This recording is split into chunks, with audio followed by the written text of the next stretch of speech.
Kali ini dengan tutorial FreeCAD. Bagi yang ingin belajar 3D design secara gratis dan bertahap, kita bisa menggunakan aplikasi FreeCAD dan silahkan untuk mengikuti tutorial kali ini. Dalam tutorial ini, nanti kita akan membahas bagaimana kita itu mendesain sebuah casing ya. Casing utamanya untuk komponen elektrikal. Mungkin rekan-rekan yang khususnya dari jurusan elektronika, mekatronik, dan lain-lain yang sejenisnya mungkin seringkali mengalami kesulitan dalam membuat desain. Nah, nanti kita akan belajar bareng dengan satu sampel ini dari teman saya. Nanti coba kita ulik bagaimana casing ini yang proper seperti apa, kemudian bagaimana kita itu mendesain sebuah casing agar bisa dicetak menggunakan 3D printing, karena 3D printing pastinya memiliki banyak limitasi. Nah, dari beberapa hal tersebut, nanti yang aspek apa saja yang perlu kita pertimbangkan dalam membuat desain, kemudian desain itu idealnya seperti apa. Ini berdasarkan pengalaman saya dalam membuat desain terkait enclosure ya, atau casing. Nah, nanti akan kita lakukan redesign pada objek yang sudah dibuat oleh teman saya ini. Kita sempurnakan lagi. Yang pertama pastinya casing itu harus tahan terhadap faktor lingkungan ya. Tahan terhadap faktor lingkungan, kemudian bagaimana dia nanti akan diproduksi, kemudian kekuatannya seperti apa, terus nanti ketika diproduksi pada mesin itu limitasinya seperti apa. Hal-hal itu nanti yang jadi pertimbangan agar rekan-rekan sekalian lebih mudah dalam proses desain dan menghasilkan objek yang atau produk yang paling ekonomis dalam pembuatannya. Oke, langsung saja. Jadi untuk aplikasi FreeCAD ini bisa diakses secara gratis melalui ini linknya www.freecad.org/download. Ini ada beberapa versi mulai dari Windows, Mac, Linux, dan rekan-rekan misalkan ingin berdonasi bisa donate di sini ya, untuk membantu developer dari aplikasi ini. Oke, langsung saja di tutorial FreeCAD kali ini. Nanti kita akan masuk ke beberapa jenis workbench. Yang pertama part design, kemudian part. Pada dua workbench ini yang paling dominan. Yang pertama untuk part design. Jadi ini kita untuk mendesain komponen-komponen ya. Nanti ada mulai dari sketch, add body. Jadi kalau kita mau bikin komponen baru bisa menggunakan part, kemudian klik sketch untuk membuat ininya plane-nya untuk memunculkan. Jadi plane ini ada pada bidang sumbu X, Y, dan Z. Plane-nya itu dalam bidang X dan Y, kemudian ada Y dan Z, dan X dan Z. Mungkin rekan-rekan yang sudah familiar dengan aplikasi CAD akan lebih cepat ya untuk mempelajari ini. Kita buat saja di plane XY. Nah, ini langsung berubah sini, kemudian kita buat rectangle, kita kasih dimensinya. Jadi FreeCAD ini ada dua metode untuk memberi dimensi. Satu bisa langsung diinput di sini, misal 10, langsung 10. Atau cara kedua dengan cara buat rectangle, kemudian beri yang namanya apa ini? Ikon apa ini? Wah, nggak hafal saya. Ini kita beri angka 10 atau constraint ya mungkin ya. Ini juga 10. Ya, dimension ya. Dia dimension tapi dia constraint. Oke, mungkin seperti itu. Kalau mau dikasih ketebalan dia bisa diberi pad seperti ini. Ini jadi kalau tampilannya kan seperti ini. Untuk menggerakkan layar atau tampilan dari aplikasi itu bisa dengan gerakan mouse ya. Mouse ini kita bisa menggunakan kombinasi antara klik kanan dan shift untuk rotate, kemudian pen untuk geser kanan dan kiri, atas bawah itu menggunakan scroll tengah ditahan, kemudian scroll maju ini untuk zoom in, scroll mundur untuk zoom out. Usahakan rekan-rekan menggunakan ini aja mouse ya, karena akan kesulitan kalau menggunakan trackpad. Rotate, shift dan klik kanan, geser-geser, tekan scroll tengah, zoom in, zoom out, scroll maju, scroll mundur, atau menggunakan tombol Ctrl dan plus untuk zoom, Ctrl dan min untuk zoom out. Gambarannya seperti itu. Kita langsung saja ke desain handle ini. Jadi nanti kita belajar bareng-bareng untuk memperbaiki apa yang bisa kita sempurnakan dari desain ini.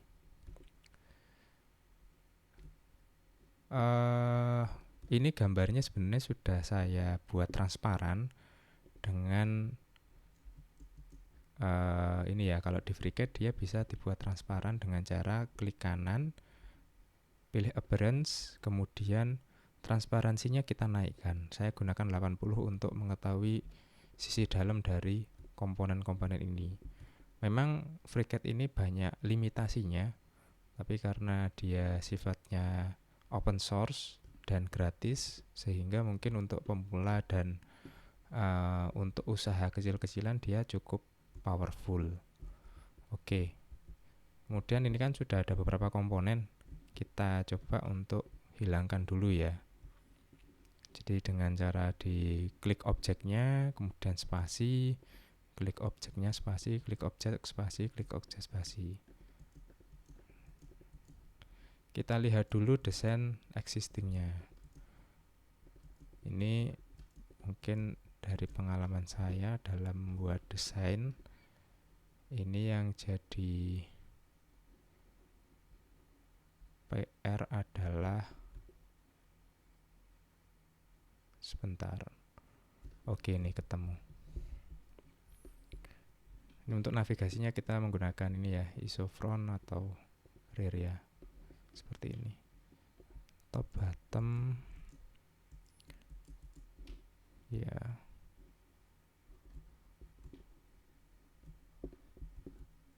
Oke. Oke, yang pertama mungkin yang kurang dari desain ini adalah dimensi dari benda ini dia cukup besar, sehingga untuk di proses cetak atau dalam proses printing dia akan mengalami kesulitan. Sebagai informasi, beberapa printer itu ukurannya di angka 250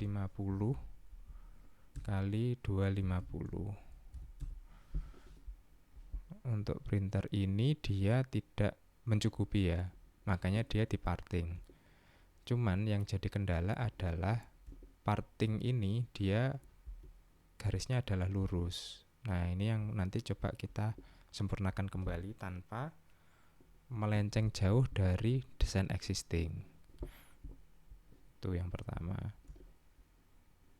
Atau nanti mungkin rekan-rekan bisa skip ke menit berikutnya, karena ini agak banyak komen-komen ya. Oke, kita mulai dulu untuk redesainnya. Yang pertama kita buat part baru di sini. Add body, create body. Kemudian body ini kita namakan mungkin housing belakang dash kamera. Pemberian nama bisa klik kanan kemudian rename atau tekan F2.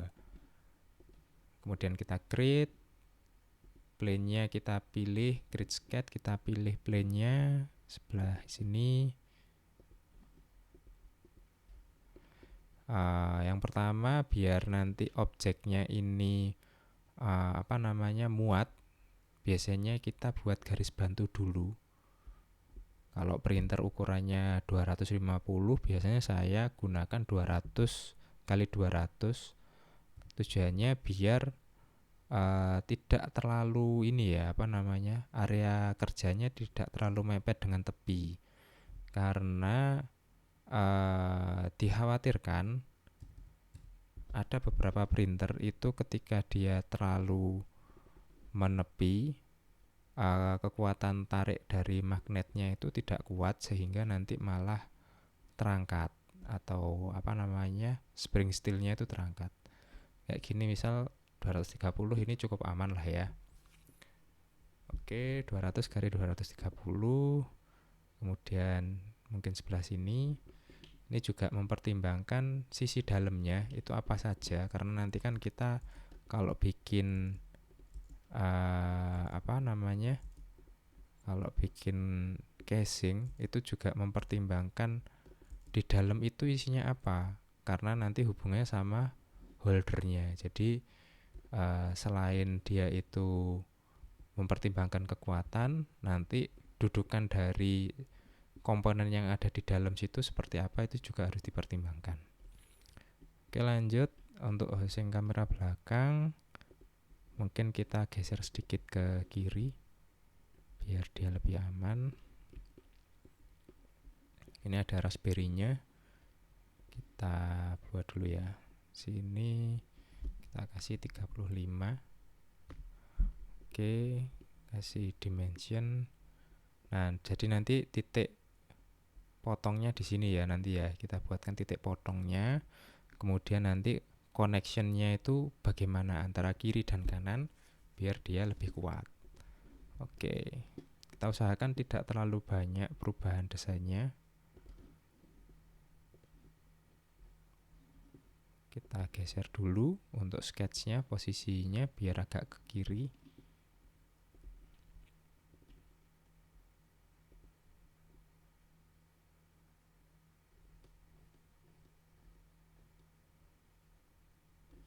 Min 35.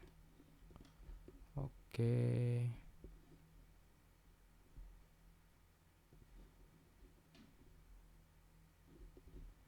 Kemudian kita geser sedikit ke atas.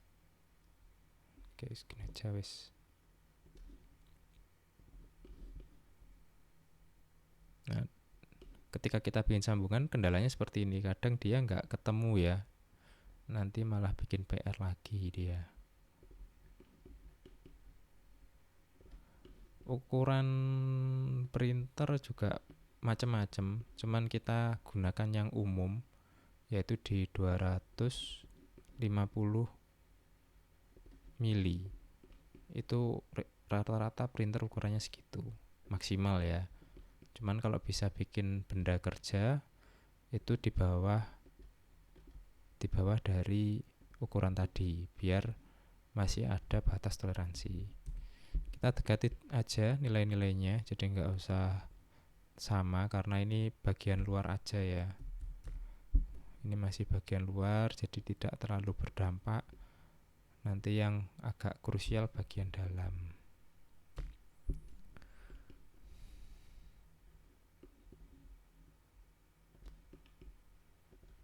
Oke, ini kita buat 144.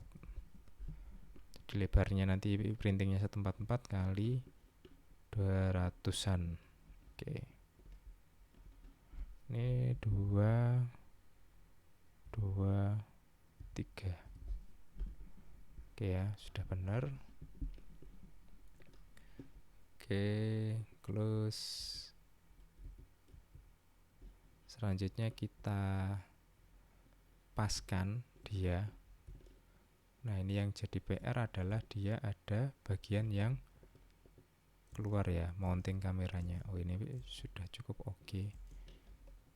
Kita buatkan. Kemudian karena ini kita usahakan biar nggak terlalu banyak perubahan posisi, kita geser ya. Ini bisa kita gunakan transform. Kita geser ke atas.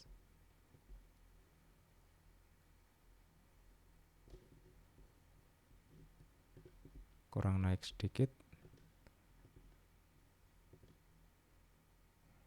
Oke, segini aja. Nah, ini bagian kamera bagian belakang sisi kamera. Oke, LCD dan lain-lain kita hide dulu biar mudah tracingnya. Bagian topnya kita sembunyikan juga. Sekarang bagian belakang semua. Kita bikin komponen bagian belakang dulu. Oke.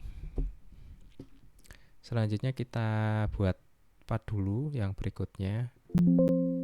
Bikin Nah, kita bikin body lagi, kemudian kita beri nama housing belakang dash Raspi ya. Raspi karena tadi ada Raspberry Pi-nya.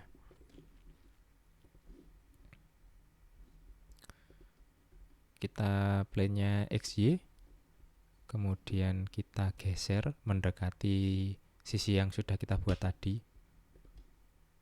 Kita geser sedikit. Kemudian kita buat sketch-nya. Tadi melalui grid sketch ya. Grid sketch, kemudian sketch-nya sudah muncul, kita buat.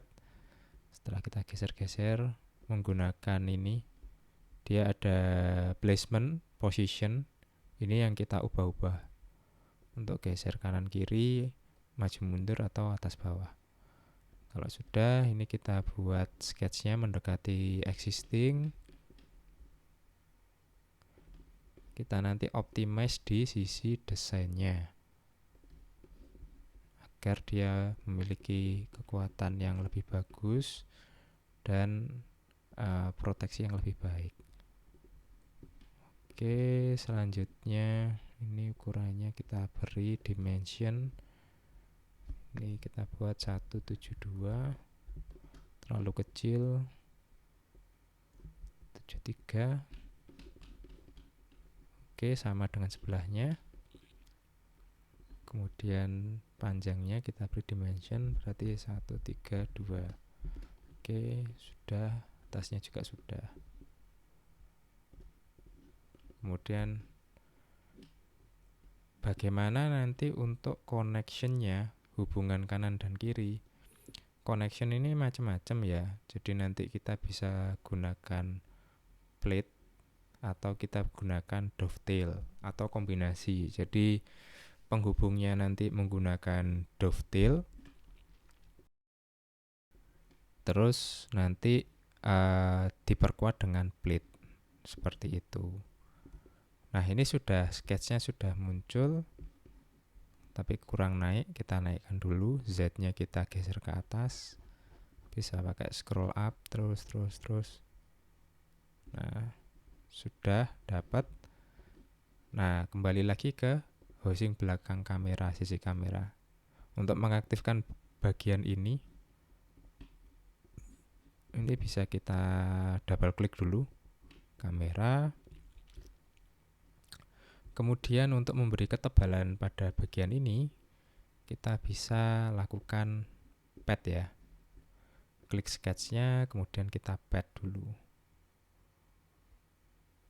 Pad. Kalau arahnya berlawanan dengan tujuan kita pilih yang reverse. Kita tambah ketebalannya sesuai existing dulu mungkin. Atau enggak usah ya. Oke. Awalnya sekian ya. Kita lihat topnya. Oke, stop. Seperti ini. Sebenarnya ini nggak perlu terlalu panjang. Nanti kita buatkan model yang lain. Ini biar tidak menutup detailnya. Kita klik kanan, appearance, kemudian transparansinya kita naikkan dulu. Oke, kita padnya kita tambah dulu. 1, 2, 3, 4, 5. 5 mili itu overlap sudah sangat cukup. Cuman nanti kita menggunakan labirin wall ya. Kalau ini kan dia cuma single. Nanti kalau kita gunakan labirin wall, dia akan lebih kedap dan tahan terhadap ini ya, percikan air ya. Walaupun sisi sisi belakang tadi itu ada kayak fan untuk melepas panas. Nah, ini nanti juga perlu dipertimbangkan nih. apakah perlu sebesar ini atau bagaimana. Terus terang ini nggak ada tambahan terkait fan sih, nggak ada detail-detail terkait fan. Oke, kembali lagi. Jadi kenapa tadi 19? Jadi mungkin untuk menghemat, kita gunakan seperti ini biar menghemat material ya. Jadi biar nggak terlalu banyak materialnya nanti. Oke. Selanjutnya kita beri fillet.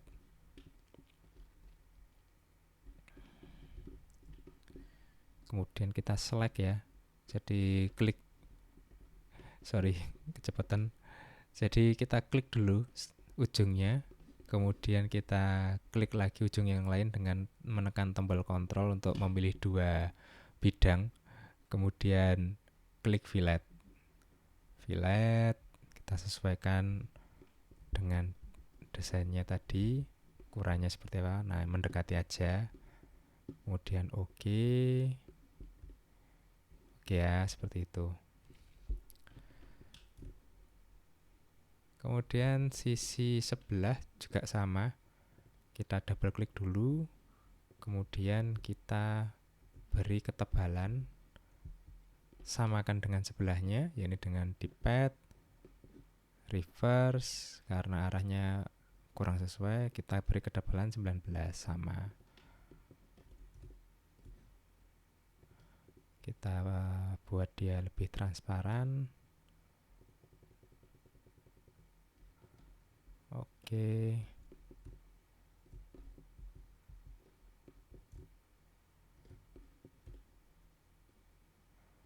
Ini sudah, kita beri fillet di ujung-ujungnya biar nggak terlalu tajam.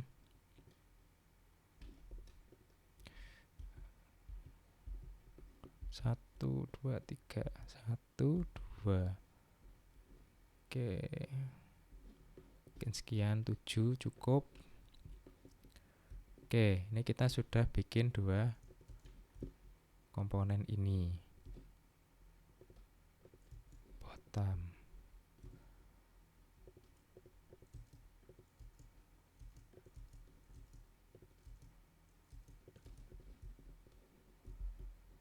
Oke, bagian belakang ada DC booster, pin, kamera, raspberry, baterai.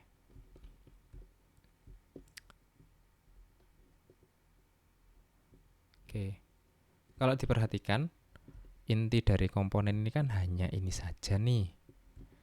Jadi sebenarnya nanti kita mendekatinya dengan bentuknya hampir sama, tapi kita fokuskan pada fungsi dari holdingnya ya, penahannya ini ya, holdernya ini nanti seperti apa. Nah, mungkin itu dulu untuk part 1. Memang sangat sedikit progresnya.